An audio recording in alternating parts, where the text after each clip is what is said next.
On this week's episode of Ride the Lightning, the Tesla unofficial podcast, Tesla's vehicles are now 100% animal product free. An Indiana police department takes their police cruiser fleet into the 21st century. A few updates from Elon Musk on what features are on the way with the upcoming software version 10 and more.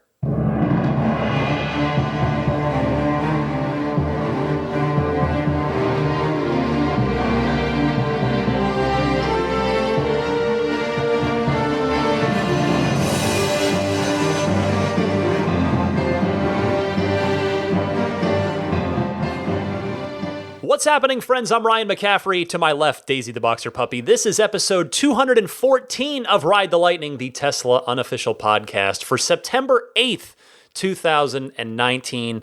And I am once again recording a little early this week, recording Thursday night late, because I have to tell you, I was super lucky to get tickets with a friend of mine to see the San Francisco Symphony on Friday night with special guests Metallica. Yes, it's a thing called S&M 2. They did this 20 years ago where Metallica played with the symphony.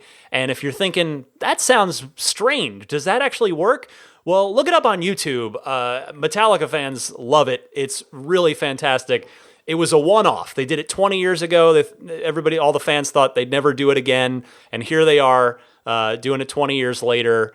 And I was lucky enough to score tickets. So my wallet's crying, but I'm only crying tears of joy. It's super looking forward to that. So needed to get the show done here on Thursday night. I thought that's always the better option than doing it later on Saturday, so that the friends on Patreon who support me and get the early access can get it earlier rather than later. So as always, if there is any major news that drops on Friday and I miss it by recording here on Thursday night, I will pick it up for you next week. So let's get started. We'll get to it. First up, Tesla confirming that the Model 3 interior is now 100% vegan, 100% animal product free. The last holdout piece was the steering wheel. That was still leather. Basically, if any Tesla, all of you out there that own Teslas, our steering wheels are all leather. But moving forward, that seems as though it will no longer be the case, which is going to be good news to a lot of people. Curious to see how the synthetic will hold up over time. If you recall, back at the shareholder meeting, Elon had commented on this when a shareholder who's also a representative from the People for the Ethical Treatment of Animals got up and asked about it. And Elon had said that they were still working on the durability of the synthetic compared to the actual animal leather. So no word yet on whether or not cars are already delivering this way, or if it's a production change that's starting now for cars that are going to be delivering in the coming few weeks. So if you've got an order right now, if you're waiting for a Model 3, there is I would say it's at least a coin flip's chance that you're going to get the new synthetic steering wheel. Now, if you have a Tesla, if you have a Model 3 and you're interested in switching, you would like to have a vegan steering wheel, you can get that. So professional race car driver, noted vegan, and noted Tesla owner, Leilani Munter, she got what appears to be the very first retrofit. She's been very vocal and enthusiastic about this for some time. According to her, on Twitter, it is about $550 for the new wheel itself, plus a $50 installation fee, and she was able to get it installed as a mobile service appointment, which makes perfect sense. That's a relatively simplistic job. Car doesn't have to get put up on a lift or anything like that to make that happen. So now, again, you could argue that this came about because of the PETA representatives that have attended the last at least few, if not several, Tesla shareholders meetings, and every time that representative would get up and ask the question, I'm not sure if it's been the same representative, but that person would ask Elon about removing animal products from the cars, and they've made progress. I mean, if you remember, it was not that long ago, just a few years ago, that all of the seats in the Teslas, of course, at the time the S and X, as the 3 wasn't out yet, but all the seats in the S and X were leather seats, and then Tesla transitioned over to the synthetic, animal-free vegan seats, which went straight into the Model 3 on day one, and now here we are taking the next step and what appears to be seemingly the final step there, and making the steering wheel vegan. So I wonder if we'll hear from that PETA representative / shareholder at next year's shareholder meeting, or if it is indeed mission accomplished now. I would imagine so, but there you go. I mean, that is an example, as Dee the boxer puppy chugs some water behind me, if you can hear that, that shareholders speaking up made a affected change at the company. I mean, we've seen this on many, many levels, from tweets on up to Tesla shareholder meeting comments. So it's Tesla has always been a company that is receptive to feedback from their owners and from their community. So this is great to see, and I'm eager to just see one of the new wheels, just to feel it. I just kind of want to feel if there's any real tactile difference or not. So if I run into you and you've got a brand new Tesla, I might want to check it out. But yeah, I'll be curious when I can get a look at that. Next up this week, this is, I think, just a super cool news story. Bargersville, Indiana. I'm not sure if I have any listeners out there. If I do, you probably already heard this story on the local news. But Bargersville is turning to Tesla for its fleet of police cruisers. They've started with one, and it's out on the road. And I want to go ahead and play you the audio from WISH News 8's Aaliyah Hodges in Indianapolis. Hodges, pardon me. The R is silent there. She did. Aaliyah Hodges giving the story, the lowdown on what's happening with the police cruisers in Bargersville, Indiana. Local police department will see a unique fleet of law enforcement vehicles. Yeah, Bargersville is adding a new Tesla, and that's saving taxpayer money as well. Wish TV's Aaliyah Hodges explains how much they'll save and when they'll be out on the street. This Tesla will be out on the street as early as Friday. It's what the Bargersville Police Department believes is the new future for all city and local law enforcement. They unveiled their brand new Tesla Model 3 to the community today. Bargersville police say the electric car is environmentally friendly, and the best part is there's no fuel required or loud engine.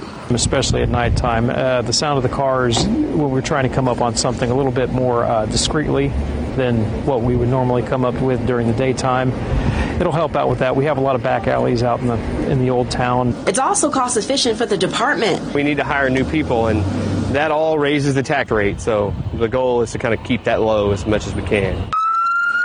The Tesla will save taxpayers around $6,000 on average per year. The police department plans to replace their Dodge Chargers with them. Right now, they're spending more than $8,000 a year on gas, oil, and insurance on each vehicle. Even the tires and the windshield wipers are cheaper on the Tesla than on the Dodge Charger. So just maintenance, regular police maintenance that we're going to be doing. The new ride also makes an officer's job more convenient, as they can start the vehicle from their smartphone. In the wintertime, that is definitely going to be an outstanding asset to us, as opposed to going outside, starting the car up and getting it warm, having it warm up. The police department hopes to add 4 more Teslas to their fleet in the future. Reporting in Bargersville, I'm Aaliyah Hodges, WISH TV News 8. Thanks to Tesla New York, Tesla NY on Twitter for finding that. How cool is that? Bargersville gets it. You guys get it out there. The cars are quiet for discreet police work, and they're cheaper to operate and maintain. Very cool to hear that they're going to be adding 4 more as well. I would have to imagine that other nearby towns will be watching this closely. I'm sure various police departments talk to each other about, hey, how's that Tesla thing working? How's this, how's that? And I would imagine that if this goes well, and I see no reason why it wouldn't, hopefully other areas nearby will follow suit. And then, with any luck, it'll spread from there, and we'll start to see more Model 3s as police cruisers across the country, and hey, all over the world. Why not? Great stuff. I love that story.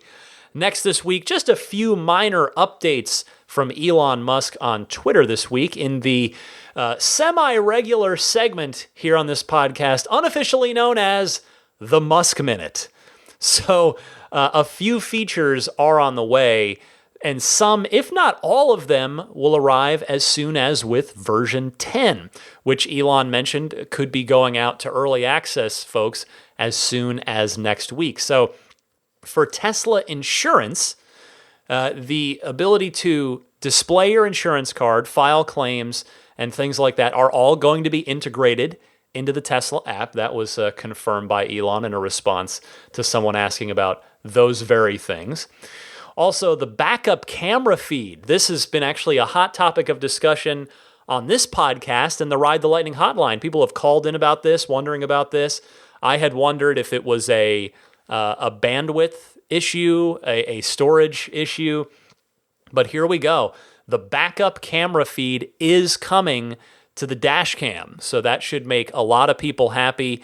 That should certainly help simplify things in case of a rear end accident, but it could be very useful also for vandalism, hopefully none of you run into any of these things, and hopefully none of us, myself included. I'm not looking to run into any of that stuff, but that will be good to have as part of the dash cam suite.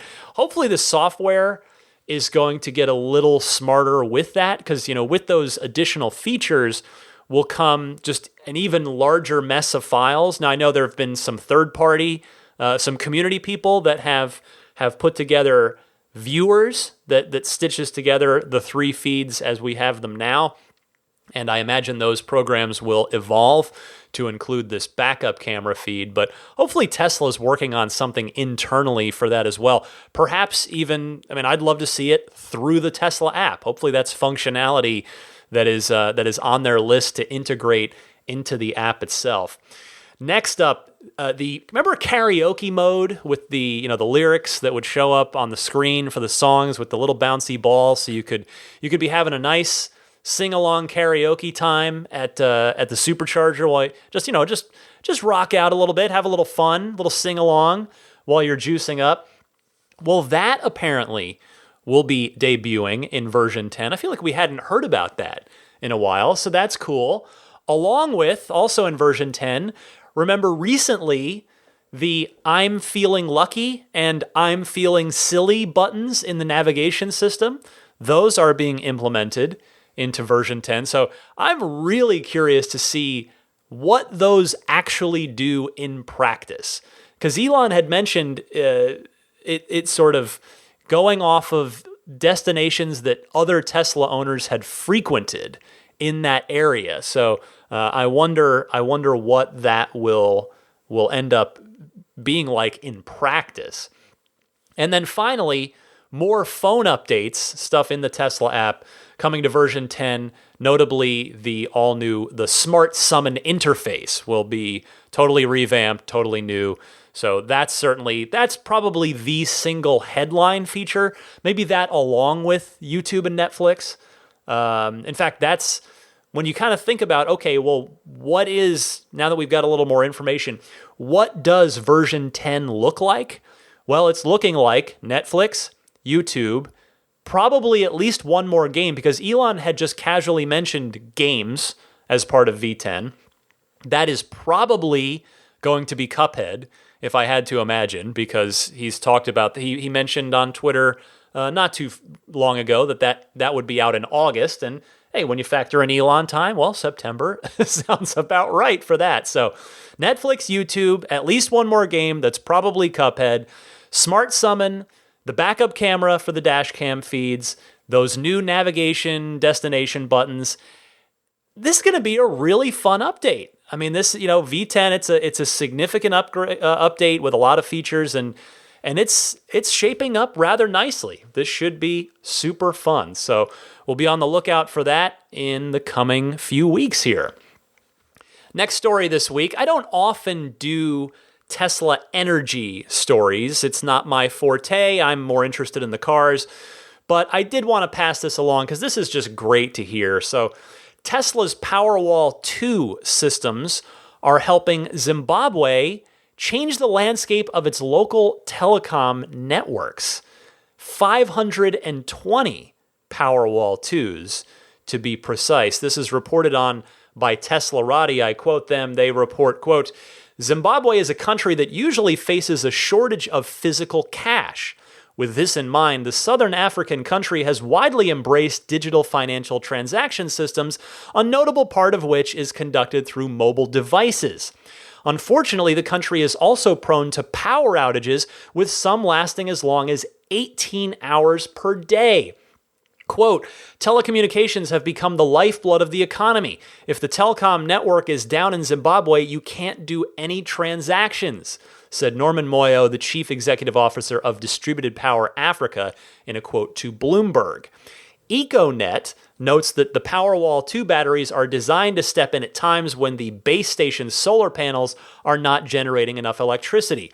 Each pair of Tesla Powerwalls could power a base station for as long as 10 hours on their own, according to the telecom provider. So that is just great to see.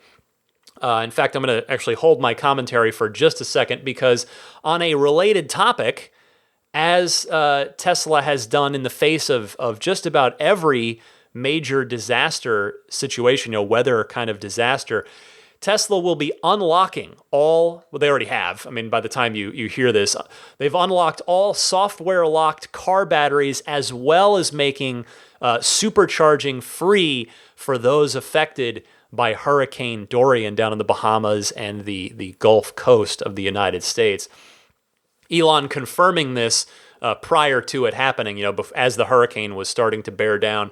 My friend Trevor from Tesla Owners Online had asked Elon this, and Elon replied with a simple yes when asked if Tesla would be doing so in the face of that just devastating Category 5 hurricane that left a lot of damage over this past week. Now, I wanted to highlight both of these stories because it's honestly this. Number one, I do like to be positive about everything. If you follow me at IGN, I try to shy away from the reactionary negativity. I mean, it's video games; it should be fun, and I try to apply that philosophy to my whole life. Because there's just so much negativity in the world that.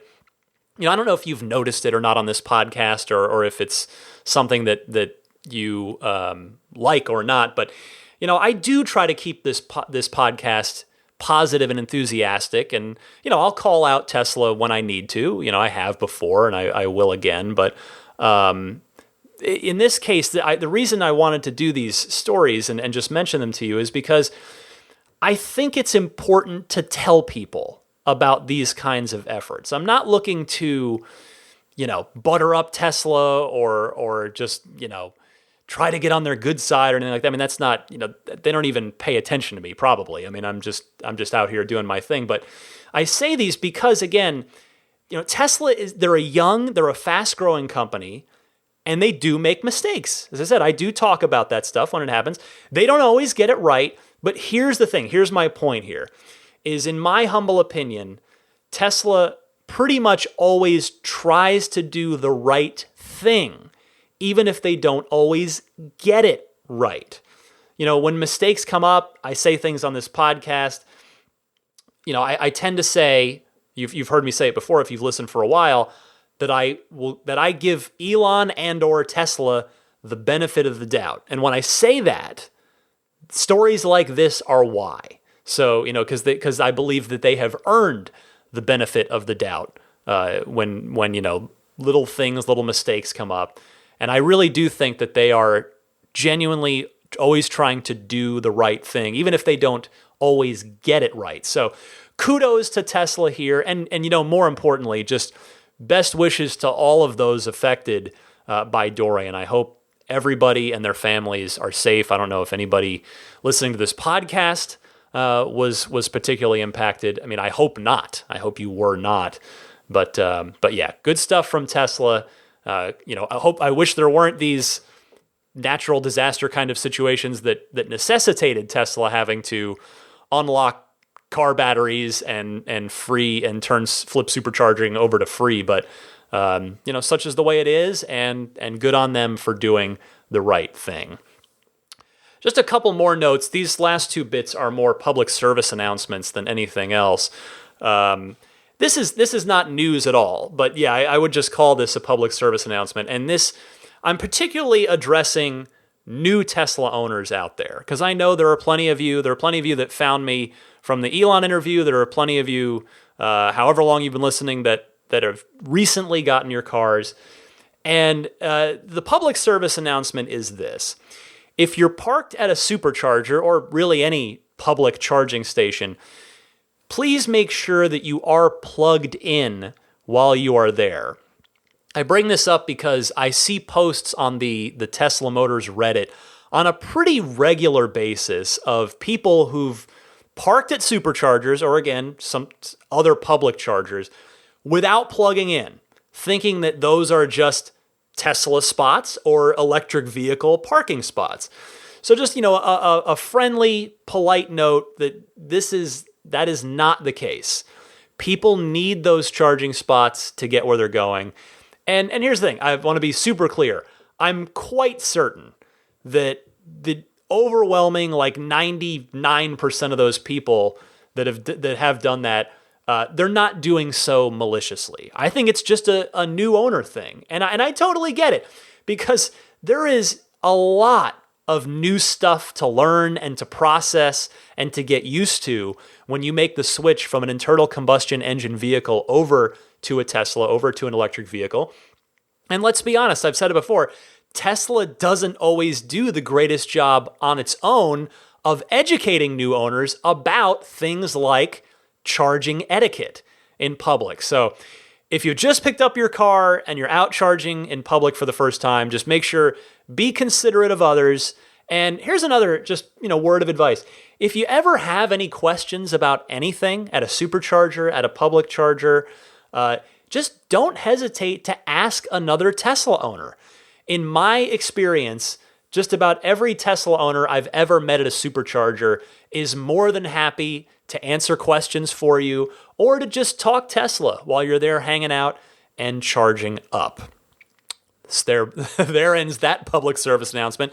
And I've got one more. This one is specific to California, but I know I've dug into my metrics before. I know I've got a lot of California listeners out there, so I'll keep this quick for the rest of you that this doesn't affect. But I just received this letter today from PG&E, if they are your utility provider, as I know they are for a lot of Californians. The EVA rate plan, which is what I have been on since I got my car, and a lot of you probably are too. And by the way, if you're not, I would personally recommend it. It probably is going to be beneficial to you if you have an electric vehicle, because otherwise you're just on the regular tier plan, and the more electricity you use, regardless of the time of day, you're going to just keep bumping up into higher and more expensive tiers. So if you go to the electric vehicle plan, which is now the EV2A plan, that's going to be going into effect in November of 2019, you're probably going to save money. I can tell you now that I've had my car for over a year, my monthly PG&E utility bill, it has barely moved. It just, because I make sure I schedule the car to charge during the off-peak hours when it's super cheap, and it's just, it's the car, the electric cars are so cheap to operate, particularly when you're charging them on those cheaper off-peak power rates. But anyway, for you fellow PG&E plan holders, the EVA rate plan is closing in November 2019, when customers will be automatically transitioned to the new home charging EV2A rate plan. This change is being implemented to shift and expand off-peak hours when demand for electricity is lower overnight and when renewable energy is more abundant during the middle of the day. So, here's how it's changing. The off-peak hours were, or currently still are, 11 p.m. to 7 a.m. That's going to be moving to midnight, 12 a.m., but then up to 3 p.m. So, you could, those off-peak rates are going to be in the morning too, which is pretty cool. And then I'll skip the partial peak for time's sake, and then peak hours, i.e. when you probably don't want to charge your car if you can avoid it, because this is when it would cost the most. The peak hours are currently 2 to 9 p.m. Those are changing, they're reducing to 4 p.m. to 9 p.m. So Again, this goes into effect. You're probably going to get a letter if you're a customer just like I did, but wanted to pass this along anyway, just to make sure that you are all aware. So that's November of 2019. You're going to want to get in the habit of scheduling your car to charge at midnight or later overnight. So hope that helps some of you, and that wraps it up for the week's Tesla news.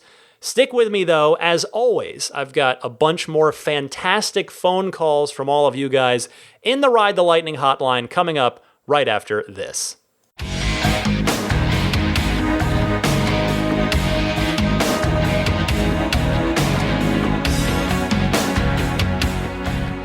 Before I get going in the Ride the Lightning hotline this week, I want to mention that the monthly Patreon-exclusive bonus episode is up for those of you at that tier or higher, backing me on Patreon. There are 15 awesome calls on that particular episode, topics including podcast playback bugs when using your phone in the car, Model 3's automatic windshield wiper functionality, location sharing for the Tesla nav system, let's see, some tips, the idea of upgrading a mid-range Model 3, some Sentry mode stuff, video games in the car, air suspension on Model 3 and Model Y, Spotify versus Slacker, etc., etc. The callers this month, if you hear your name on this list and you're not backing me on Patreon, I am happy to give you a one-time access to this episode so that you can hear your call. I'm more than happy to do that. Josh from Mississippi, who for reasons when you hear it, you'll understand is the real MVP of this month's bonus episode. Eric from Ridgecrest, Mark from Iowa, Doug, Cecilia from California, the other Brian from Pennsylvania, as he self-identifies, Danny from Orange, Will, a caller from Norway whose name I think I accidentally got wrong, Rob from the San Francisco East Bay, Joe from New York, and Andres from Miami. So thanks to everybody who continues to participate in the Ride the Lightning hotline. I try to get to as many calls here on the regular weekly show as possible. That's why I kindly ask you to keep those calls to a minute and a half, 90 seconds or less. So there are two ways you can participate. You probably know the drill by now, but just in case, if you want to have it handy, these are the two ways to call in. Take your question, comment, or discussion topic, and you can either dial in and leave a message on the Ride the Lightning hotline. The toll-free number to call is 1-888-989-8752. One more time, it's 1-888-989-TSLA. Or you can use your smartphone's built-in voice recording software, record that 90-second or less call, and then email the file to me at teslapodcast@gmail.com. And the Ride the Lightning hotline is kindly provided by lifeonrecord.com. So if you know someone special out there with an upcoming birthday, anniversary, graduation, or some other special occasion, you can give them a unique gift of recorded voices from friends and family telling them why they're special. The recordings can be podcasted or put onto a keepsake. And one more time, it's lifeonrecord.com if you want to learn more about that. Let's get started with Damon from Northbrook, Illinois, with a question and a tip. Go ahead, Damon. Hi, Ryan. This is Damon out of Northbrook, Illinois again. I have a question and some tips. I just listened to your episode 212, and at the end you gave the tip of the week from Stefan. I just want to say that I've been using a similar method for rapidly cooling or heating the car when you get into it. Since Tesla lets you record multiple profiles, I just make a duplicate of my profile that lets you have the fans on high with the cool down low, and I just tap that and instantly my car gets cooler or hotter depending on which profile I use. And it saves a lot of swipes and strokes on the screen and allows you to put everything back the way you like it when the car gets to the temperature you like by just reselecting the other profile. My question is regarding the premium audio and maps on the standard range Model 3, which my Model 3 is. And during one update, I had a full access to all of those features for like one night, and had the maps and had the audio and had everything in the premium package. And then the next morning it just went away. So I know the car is capable of doing it, but it doesn't seem to be an option in the store or any place else that I can fine to buy it. Curious if you have any more information on being able to get the premium audio navigation in the Model 3 Standard Range Plus. All right, thanks for all you do. Really appreciate the podcast. Take care. Bye.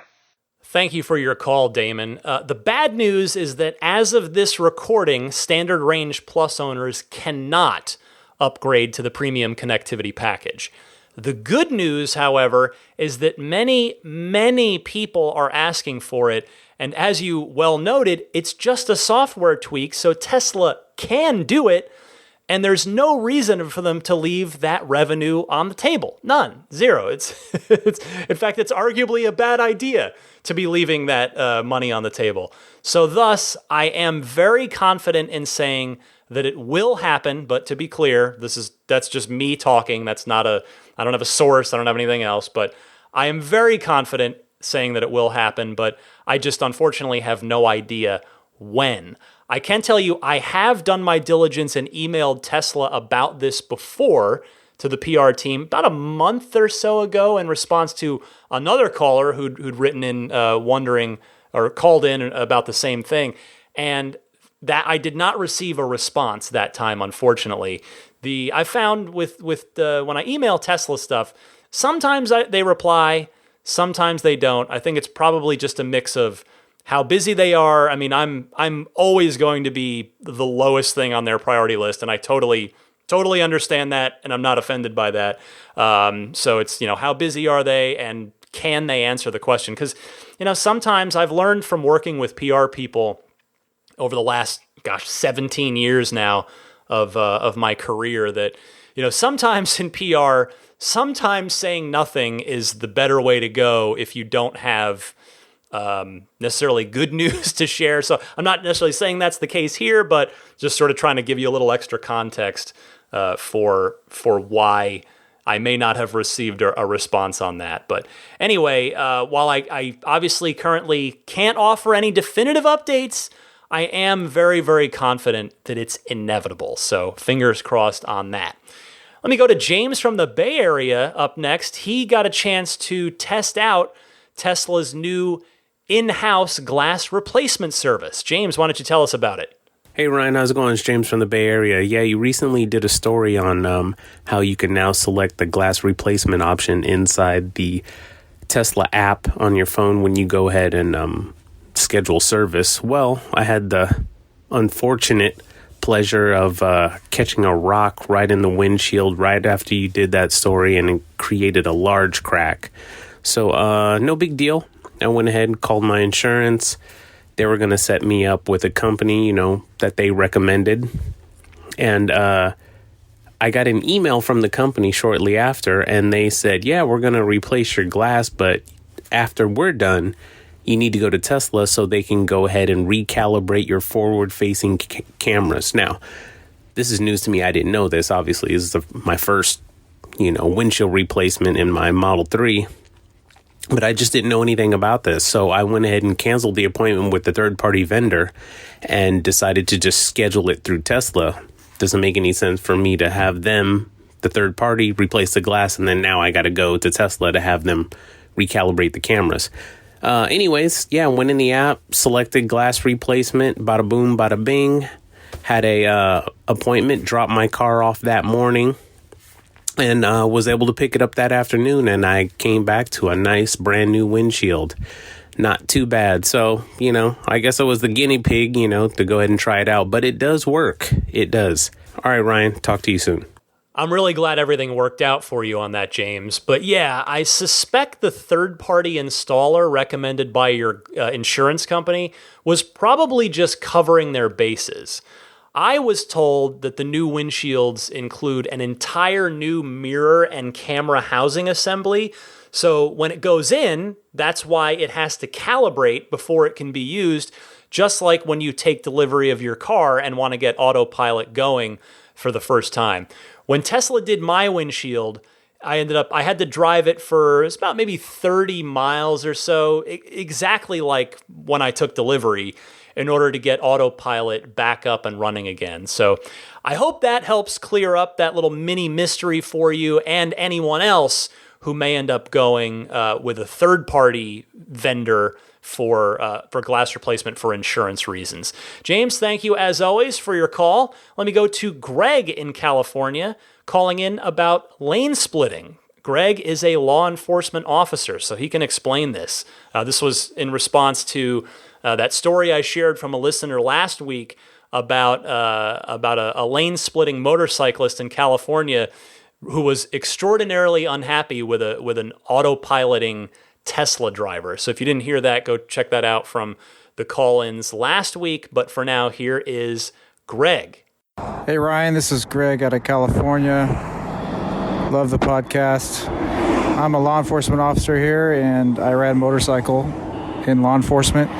Calling in regards to the last caller who mentioned lane splitting and the road rage incident. In California, the whole lane sharing concept has been around for a long time, and out of experience, pretty much 9 times out of 10, if you're choosing to split lanes and an accident happens, 90% of the time it's going to be your fault. Typically, there's a unwritten thought that if you're just driving down the road, there's an expectation that you won't continually have to look beside you in the lane to see if someone's there. Therefore, if you as a motorcycle rider are choosing to do that, then you're taking a risk by trying to save time by lane splitting. So even as a law enforcement officer, when I split and let's say I were to get in an accident, there's a good chance that I, again, will be found at fault, even though I'm doing it as part of my job. Hope that helps out. Have a great day. Greg, that really does help. Thank you very much. I really appreciate your explanation there from your very expert, very first-hand perspective. This is one of those calls. I have nothing to add to it, but I learned something from that after, now it's something to keep in mind as I autopilot and hopefully don't have any incidents with lane-splitting motorcyclists. But thank you very much, Greg. I do appreciate that. Let's go to Stefan in Toronto. Coming up next, he has a question about Smart Summon and his particular Tesla. Go ahead, Stefan. Hi, Ryan. Hope all is well. This is Stefan calling from Toronto. It's been a while since I've called. And it's also been a bit of a while since I've caught up to your episodes. I've been catching up with the last 3, but I believe I have about 6 or 7 to catch up to. I apologize for that. It's just been really busy with a new job and a new baby. But I wanted to ask a question that I'm not sure has been covered. I am a 2018 Model 3 owner. I took delivery in June of 2018. I do have enhanced autopilot, and what I wanted to understand is whether or not advanced or smart summon will be included with enhanced autopilot versus full self-driving. I don't think anyone's been able to give me a clear answer online. I've been searching the forums, and there are some people who seem to be very sure via credible sources, but they don't name those sources, that enhanced autopilot should be sufficient enough for smart or advanced summon. And there's others that are arguing without the same confidence that you would actually require the full self-driving package on top of the EAP in order for us to benefit from smart summon or enhanced summon. So I'm just wondering if you have any insight on that. If you can maybe look into it and let us know, that'd be great, because I don't plan on purchasing FSD. Especially if I have EAP, unless I see certain features that warrant the added cost. Okay, thanks a lot. Have a great day. Hello, Stefan, and first of all, congratulations on the big life changes. To your call, I can help you with this, and the good news is that yes, enhanced autopilot owners will get Smart Summon. It is the final new feature yet to be added to the enhanced autopilot package. Every new trick that rolls out after this, reading stop signs, traffic lights, speed limit signs, surface street autopilot, and ultimately, of course, full hands-off go to sleep in the car self-driving is going to require the full self-driving package and that new full self-driving computer. But you are good to go for Smart Summon. Thanks so much for calling in, Stefan. Let's go to Carl in Austin. Wants to talk about the black seatbelt staining on my white seats. Carl, you're on the air. Hello, Ryan. This is Carl from Austin. Eager to know what the findings were concerning the stains in the back seat, what the findings were as far as Tesla. Also, I remember you mentioning ceramic coating protection. Would that protection have prevented this situation from happening? We are kind of pondering our options with the white interior on the Tesla Y as well. Maybe get some feedback from Immaculate Reflections concerning this matter. Thanks so much. Bye. Interesting question here, Carl. I mean, you heard my update last week. I'm sorry I couldn't get to your call until this week's episode, but with regard to ceramic coating, I know different detailers feel differently about it. I have spoken to Jeff at Immaculate Reflections about ceramic coating the white seats in the past, and he is not a fan of it. And what's funny is, for the life of me now, I know I asked him why, and he had a reason that made perfect sense, but it escapes me now, and I'm going to have to ask him again. But I haven't mentioned this incident to him with the seatbelt thing, so I'm not sure if this will change his feeling on it or not, but I do need to get in touch with him. Definitely food for thought. I will look into this. I should also mention that a few people recommended the Magic Eraser to me to try that out. Well, I did try it, and unfortunately, it did not have any material effect, sadly. I'm not sure if there's anything I can do. And to be clear, I mean, it's not terrible, but it is noticeable on a car that I plan to have for many, many years that's still very new and has not seen a lot of wear and tear. So it's a little disappointing. It's not the end of the world, but if anybody out there has any other suggestions, I am absolutely all ears. Let me go. Actually, we'll stay in Texas. Let's talk to George in Fort Worth, who is curious about insurance. Go ahead, George. Hi, Ryan. This is George from Fort Worth, Texas. I've become a huge fan over the past few years and hope to have a Tesla of my own one day. I wanted to get your thoughts on Tesla's recent insurance product announcement.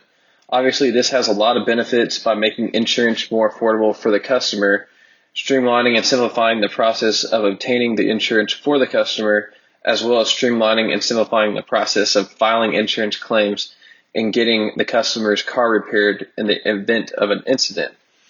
But I wanted to get your thoughts on how this could potentially impact Tesla's future robotaxi service. So currently, drivers for services like Uber and Lyft have to pay a rate premium for their insurance since they're using their car for a ride-sharing service and not just for personal use. So I could see Tesla's insurance product as being even more of a competitive advantage for them compared to services like Uber and Lyft. Since Tesla will take a cut of revenue from each rideshare, Tesla will have a financial benefit when their car owners offer up their Teslas for ride-sharing. Therefore, I think it would make sense that Tesla could offer a more affordable insurance rate premium to those who use their Teslas for ride-sharing versus the rate premium that traditional insurance companies charge those who use their cars for services like Uber and Lyft. So thanks again for all the dedication and hard work you put into the show every week, and I look forward to your thoughts. George, welcome to the podcast. And this is an excellent first call from you because that is absolutely an excellent point. I actually hadn't thought that far ahead with Tesla's insurance product, and I should have. I think you are totally on the right track here. In fact, given how important autonomy is in the grand vision of Tesla's future, the Tesla insurance offering may have even been created with the robotaxi fleet in mind. Great stuff, George. Thank you so much once again for that excellent call. Let's go to Joe from Rising Sun, Maryland. Picked himself up a particularly unique Tesla that he wanted to talk about. Go ahead, Joe.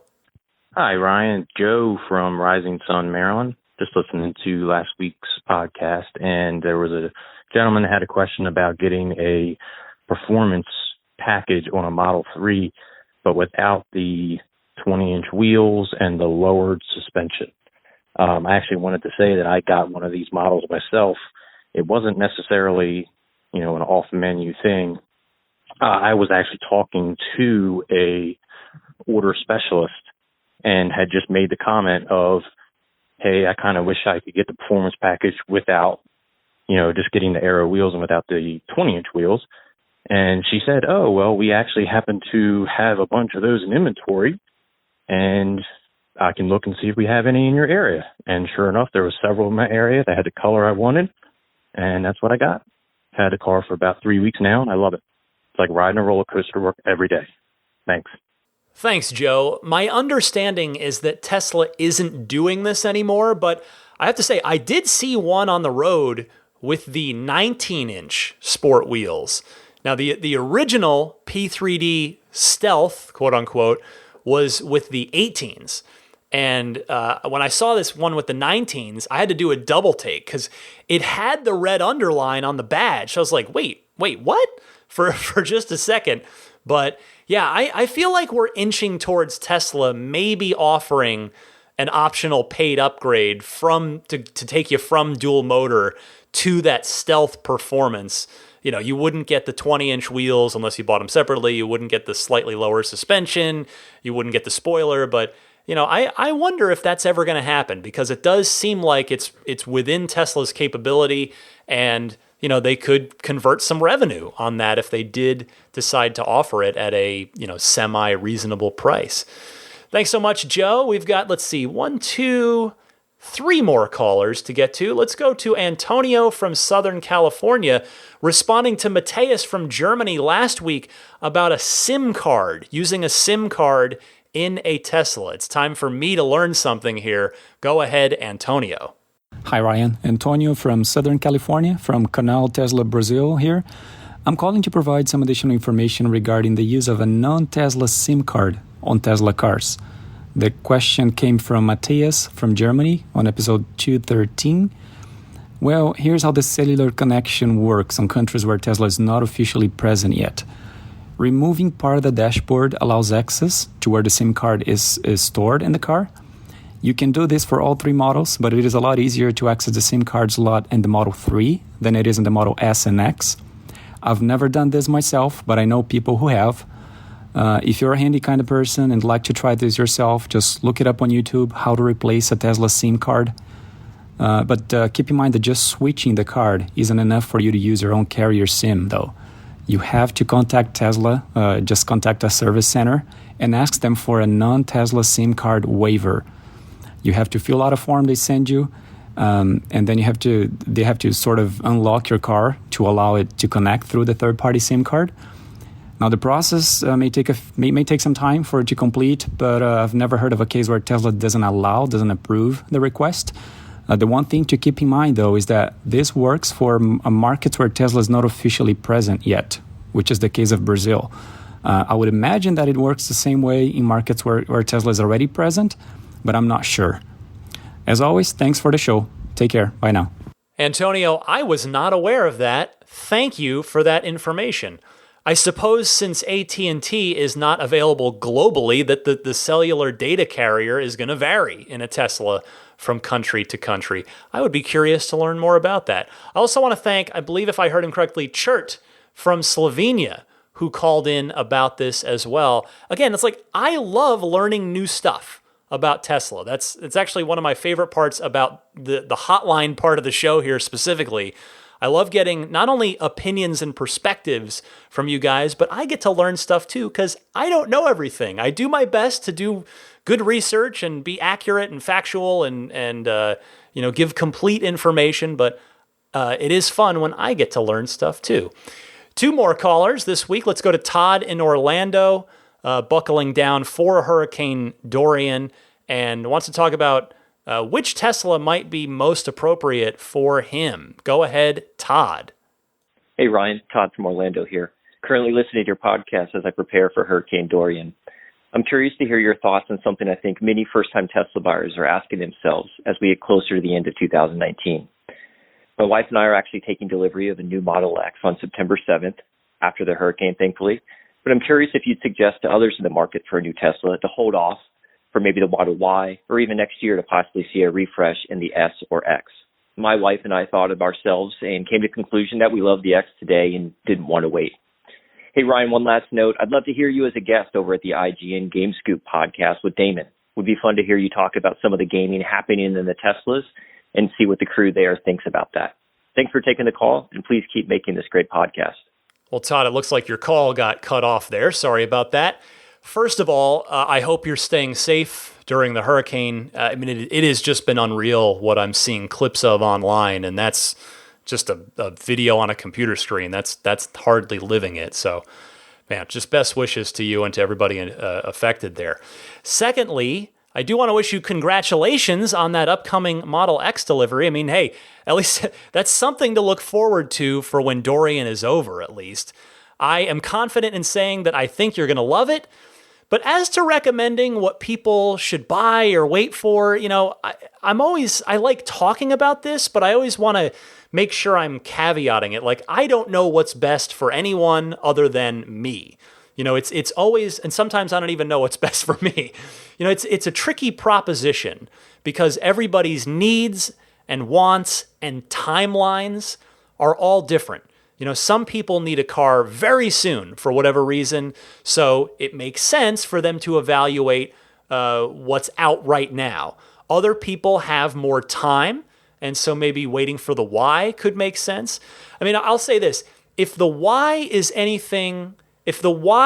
to the X as the 3 is to the S, and again, I stress this is simply my own opinion here, the Y, that would make the Model Y about 75% as much car and as awesome of a car as the X is, but for 50% of the price. Again, my own opinion, we'll see. The biggest difference, just off the cuff, just sort of, you know, raw difference aside from price, but as far as the car itself, is the seating. You know, the Y, again, in my opinion here, based on the one ride I was lucky enough to get in the car at the announcement event, the Y is a car, to me, that seats 5 adults and 2 kids if you get the optional third row, 5 plus 2. Whereas I can say that I've personally ridden a number of times in the third row of a Model X as a fully grown adult and been perfectly comfortable. So to me, the X is more... instead of a 5 plus 2, it's a 6 or 7 adult seater car. So I really feel like those are that is one of the major differences between the Y and the X. But, you know, sure, you've got stuff like the giant windshield and the Falcon Wing doors, but getting down to it, I think the seating is a big, big factor. And remember, too, that even if you want a 3-row Model Y, you're going to be waiting until some totally undetermined part of 2021, not fall 2020. It could be spring 2021. Maybe it is going to be relatively quick after production gets going, but it could be fall of 2021. It could be late 2021 for all we know now. So it could be a long wait, which again might make perfect sense for some people, but not work at all for other people. So, Todd, enjoy that Model X and take care.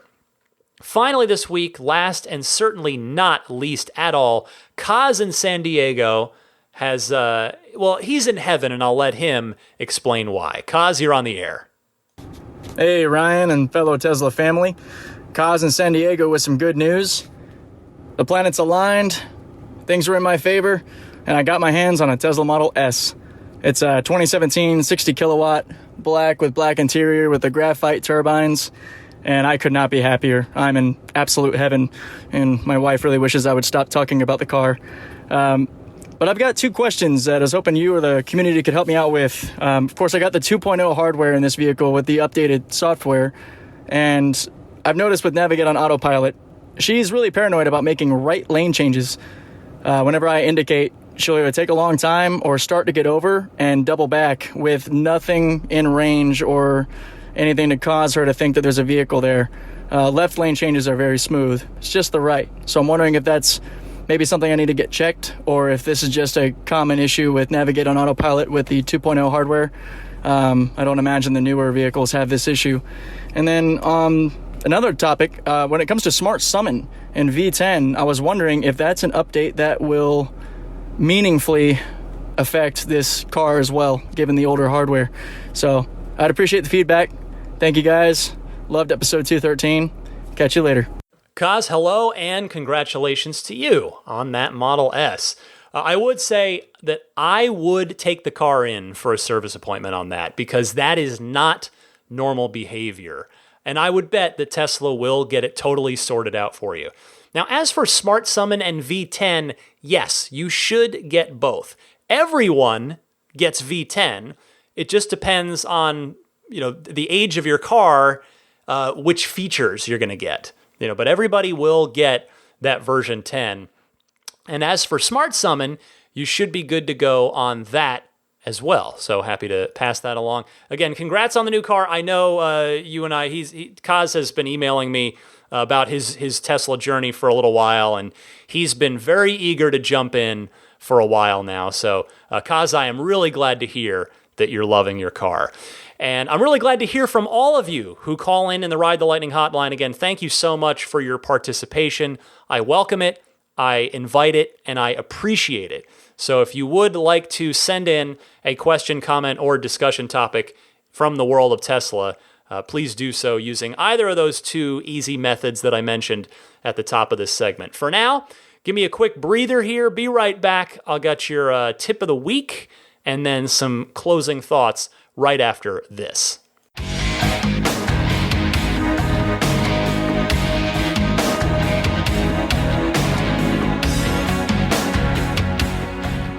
Well, I've managed to keep my car, the Spirit of Adventure, clean this week without having to wash it again, which always feels good. But nothing super fun to report. I will say I'm gearing up for now 2 road trips in my Model 3 in Q4. I'm going to be heading to LA in October for an event that I am eager to tell you about when the time comes. It is relevant to the interests of the audience here on this podcast, so I'll tell you about that when I can. And then I am planning to head to Arizona one more time in December over the holidays to spend some time with my family down there. And so, it's going to be interesting because I've done each of those drives once in my first year of ownership, and now I'll be doing them again here in year 2. And for those of you that, again, may be newer to Tesla and maybe haven't taken your Tesla on a road trip yet, I'll be curious to hear your experiences if you're ever interested in relaying them to me, either by calling in about it or emailing in or what have you, because I found that I was anxious isn't the right word. I wouldn't call it range anxiety, but I would say I was definitely overly cautious on the first trip, where, I wanted to make sure, I was like, let me stay an extra 5 or 10 minutes at every supercharging stop to really make sure I've got plenty of juice to get to the next stop. And sure enough, I did that on my first trip, which was a drive to the Phoenix area over the holidays. And so that was a long day. That was an entire day made longer by the fact that I did stay longer at every single charging stop. But the trade-off for that was I never once fretted about making it to the next charger. And so, I learned a lot from that trip, just in the sense of a feel for the car and a feel for, what the efficiency is like, what speed does to the efficiency, how obviously the faster you go, the more energy you're going to burn, but sort of learning that, well, when the battery's in a lower state of charge, you recharge faster, so there's really necessarily no need to drive any differently in driving style than you would in a gas car. Just go, and if you roll up it with 10% battery life, well, guess what? You're gonna hit a higher recharge rate. You're gonna have a higher kilowatt rating at that supercharger as you juice up. In fact, what's nice is when I do this year's LA and Arizona runs, I will have higher charging rates to play with because now we're up to 150 kilowatts at most of the regular V2 superchargers, which was not the case when I did my last trips, it was Phoenix over the holidays last year, and then I went to LA for the Model Y event in March. So yeah, it's the charging thing is, I think that's really the thing that you'll get the feel of quickly. Like you kind of feel it out, and then you learn, okay, here's what the car can do, and here's what's nice and comfortable. So I am looking forward to those trips, and I'll certainly be telling you all about how they go. Fingers crossed I don't take any rocks to the windshield this time, or any other road hazards for that matter, which is what happened on the Arizona trip. Took a rock to the windshield, and that started my whole fairly annoying 6 or so week windshield replacement odyssey. But anyway, that's what's up with me. Let me give you a pro tip of the week. It comes in from Diego in Portland, who has what I think is a really fantastic tip right here. Diego, you're on the air. Hey, Ryan, this is Diego in Portland. Answering someone's question on the last show regarding location-aware walk-away lock feature, something that I've actually bothered Elon on Twitter about, but haven't really got an answer yet. There's a way around this that a buddy of mine showed me. Basically, you can create a separate profile. So I created a home profile, and the only difference is it has the walk-away lock feature disabled. So I parked the car at home, so I just have to remember to put it on the home profile, and you're good to go. All right, thanks for the show. Bye. Well, I guess making 2 taps on the screen when you get home in order to enable this is about as minimally inconvenient as you can get. Great workaround there, Diego. Thank you so much for calling in.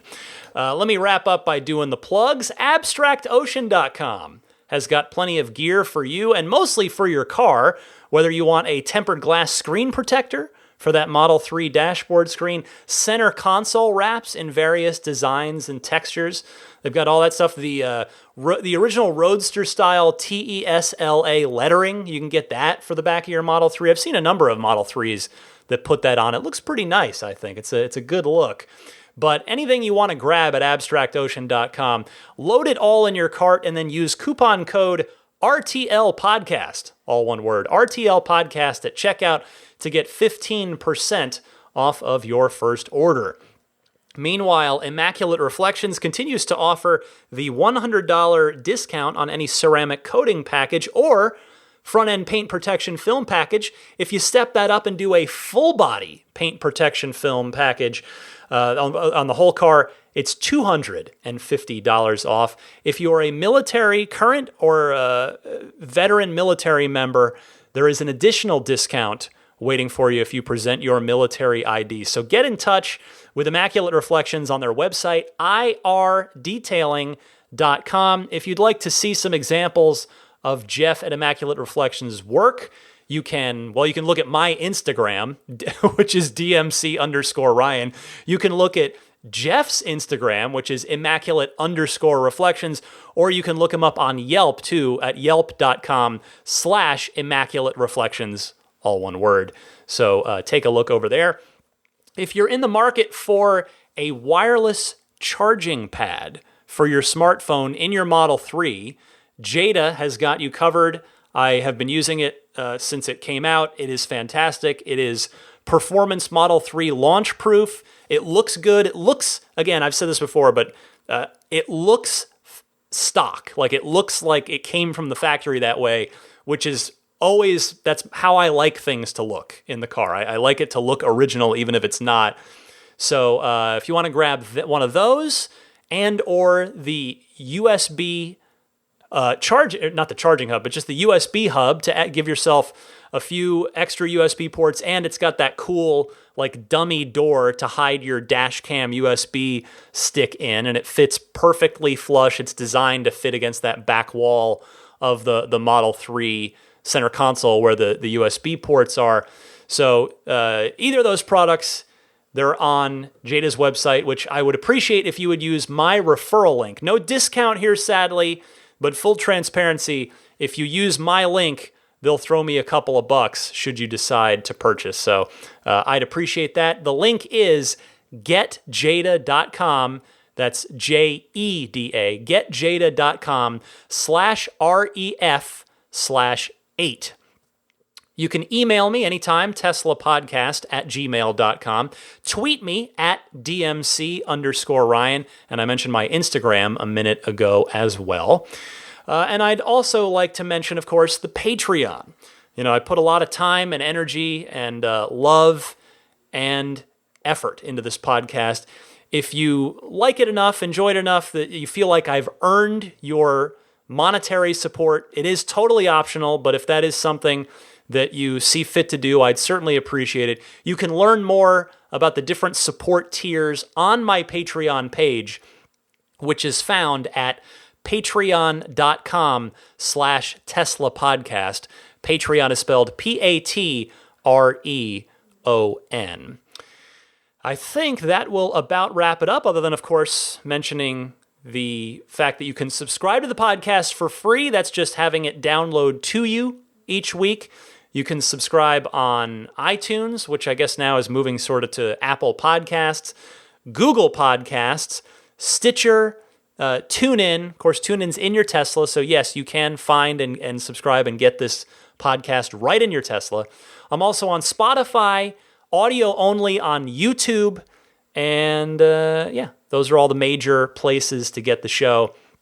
And finally, as always, I'll wrap up by, before the outro theme and the final Elon Musk stinger clip, I want to thank, of course, the wonderful Patreon producers, the folks supporting me at the producer tier, which means they get pretty well all the extra little bonuses, including a shout out each and every week. So Dennis Peak, Sunil Joseph, David Perella, Neil Weaver, Kaz Barnes, Charlie Gillespie, Aaron Appleby, Matthew Wright, John Cody, Chris Konesnik, Larry Lynch, Ron Lee, Rob Brewer, Tesla Owners Taiwan, Jeremy Harris, Josh, Daniel Grummer, Other Jeremy, Michael Waddle, Luxendary.com, Dory and Steve Guberman, Joel Sapp, Lyle Austin, Bill Royko, Brian Hope, Jerry and Mary Smith, Gabriel Salays, David Nondahl, Eric Randolph, Luke A., Ulrich Lassa, David Vakil, Rome Strack, Peter Chalet, Lawton from Chicago, Lars Hoffman, Marcus Mayenschein, Tim Hyde, Joe Edgel, Jason Chalukas, Robert Miracle, Michael Lester, Logan Willis, Alexi Heft, Jonathan Wales, David Brander, George Cassiopo, Wolfgang Obergen, and Pete White. I want to thank all of you for your continued wonderful support. It makes a massive difference in my life, and I sincerely appreciate the support of all of you guys and everybody, no matter if you're whatever you're contributing. It all, like I said, it all adds up, and it makes a really nice difference and really helps justify the time, energy, and effort that goes into this each and every week. And you guys know it's every week, and I do not take weeks off. I pride myself on that.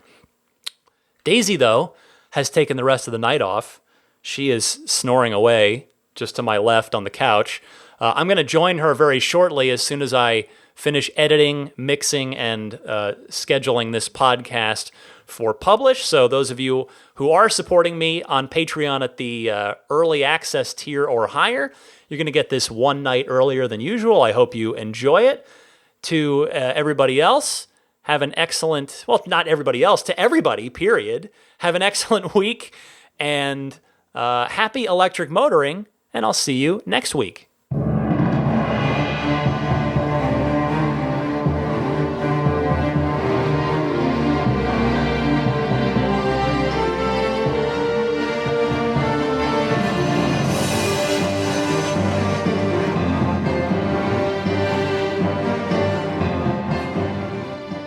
I mean, I think a Tesla is the most fun thing you could possibly buy ever. That's what it's meant to be. Our goal is to make it's not exactly a car. It's actually a thing to maximize enjoyment. It's maximum fun.